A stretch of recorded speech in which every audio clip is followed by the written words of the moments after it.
तो शिवराज सिंह चौहान अभी बस एक शब्द एक लाइन बोलते हुए नजर आए, वो शुभकामनाएं देते हुए नजर आए और शिवराज सिंह चौहान एक लाइन में बहुत कुछ कह गए। उनकी बॉडी लैंग्वेज को आप रीड कर सकते हैं और जाहिर सी बात है, जैसा अभी हम लोग चर्चा कर रहे हैं कि 17 साल तक वो मुख्यमंत्री रहे और 17 साल बाद उनका दोबारा मुख्यमंत्री ना बनना, किसी नए चेहरे का आगे आना स्वाभाविक सी बात है, उनके चेहरे पर वो नजर आ भी रहा है।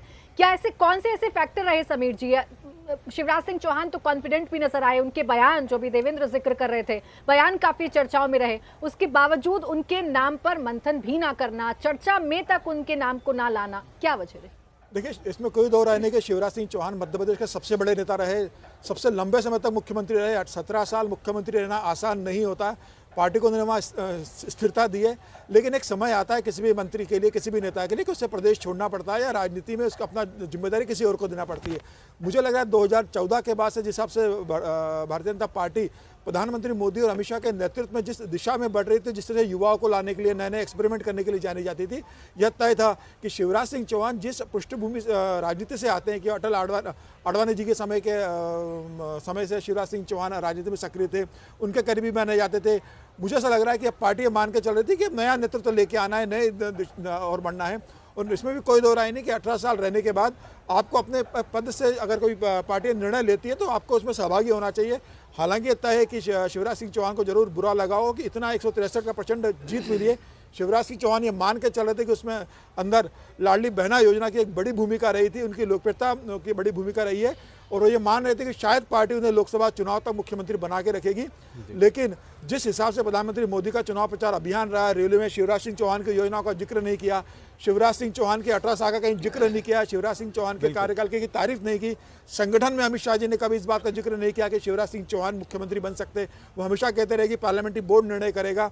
तो तमाम तरह के संकेत चुनाव से पहले एक ही चीज निश्चित थी, भाई बीजेपी जीतेगी, ये तो निश्चित नहीं आप कह सकते थे, लेकिन शिवराज मुख्यमंत्री नहीं रहेंगे। बिल्कुल, ये तय था कि अगर सरकार आएगी तो शिवराज सिंह चौहान मुख्यमंत्री नहीं बनेंगे। ये तीनों राज्यों के लिए लगभग तय कर दिया था जब उन्होंने मुख्यमंत्री के नाम घोषित नहीं किए थे।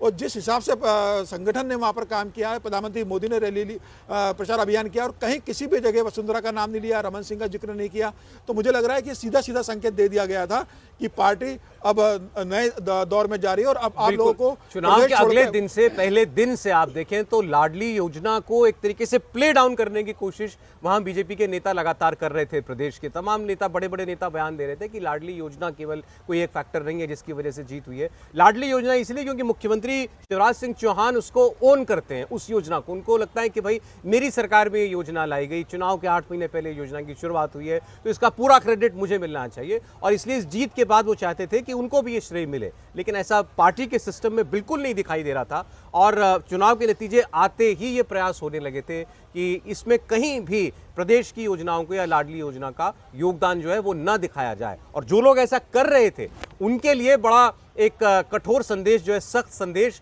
वो भी जारी किया जा रहा था और वो उन तक पहुंच भी रहा था। और इसीलिए शिवराज सिंह चौहान को फिर बीच में 2-3 दिन के बाद ये कहना पड़ा था कि मैं मुख्यमंत्री की दौड़ में ना था ना हूं।